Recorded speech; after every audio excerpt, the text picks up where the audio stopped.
Good evening friends. Welcome to my YouTube channel Agribusiness A Journey.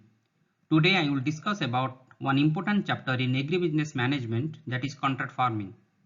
Before discussing about the contract farming, we should know that why this type of the models has been developed in today's business scenario.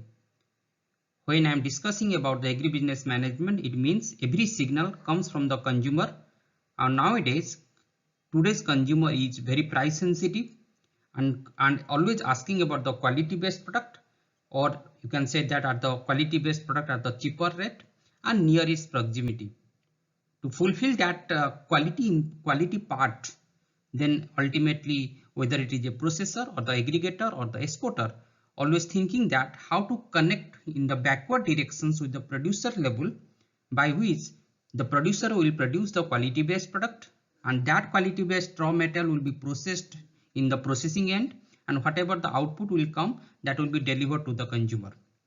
It is very win-win situation between the producers, the processors and the consumers.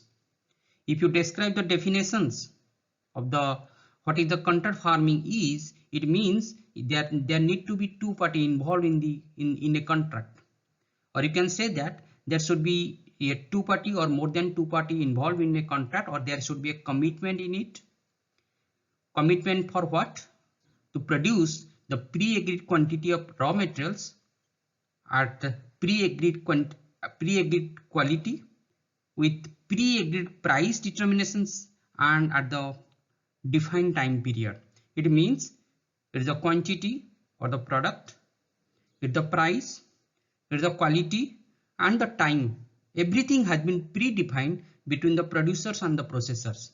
If this type of the commitment or the contract has exist in the system, that is called as the contract farming. When you describe about the contract farming, then the farmer will control the production risk and the agribusiness farm will control the price risk of the farmer. Similarly, agribusiness farm gives input credit technology to the farmer, and simultaneously whatever the output will come, then that has to be communicated to the agribusiness farm. Agribusiness farm, you can say that they move towards the backward linkages of the vertical integrations and the farmer will move towards the forward linkages.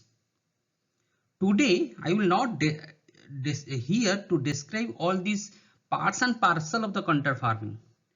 Today, I will like to describe that what is not about the contract farming. Or numbers of time, contract farming has been confused with corporate farming, captive farming, direct marketing and the cooperative farming. Today I will clear cut define that how corporate farming is not about the contract farming. Corporate farming means the corporate players own the land or lease the land, and whatever the raw material they have to generate it, they have to be marketed to the field. But in Indian context, the rules or legal podium is that no non-agricultural person should own the land. It means though corporate farmers or corporate players have no land, or they have no agricultural background, or though they have no legal affirmities to own the land due to the lack of experience in the agriculture or the agriculture field, then corporate farming or the corporate players should not cultivate the produce from the land itself. It is a legal paraphernalia. We have to learn that. When the same corporate farmer or the corporate players will own the land or will cultivate the land, but whatever the materials or the raw materials will come, they go for the processing of their own industry. It means the corporate player produce the raw material for processing in the own industries. Then it is called the captive farming. There is very clear cut between the captive farming and the corporate farming. Captive farming means the raw material has been generated by the corporate player, but they could not sell it or market it or whatever you can say that. They only use that raw material for their processing industries. In the direct marketing, as already I am highlighted that should, though there are two players in the direct marketing, one player is the buyer, another player is the seller, but there is no clear cut commitment in between them. In contract farming, Both the parties have a clear-cut commitment that this type of the quality, this type of the quantity, in this time period, I have to produce and I have to hand over the produce to the processors, or producer will hand over the produce to the processor. This type of the commitment has not been observed in the direct marketing. And how the contract farming is different than the cooperative farming, already highlighted that in contract farming you need two party or more than two party. There should be a clear cut commitment. But in the cooperative farming there is only one party. Cooperative is the entity of the farmers itself or the group of farmers itself.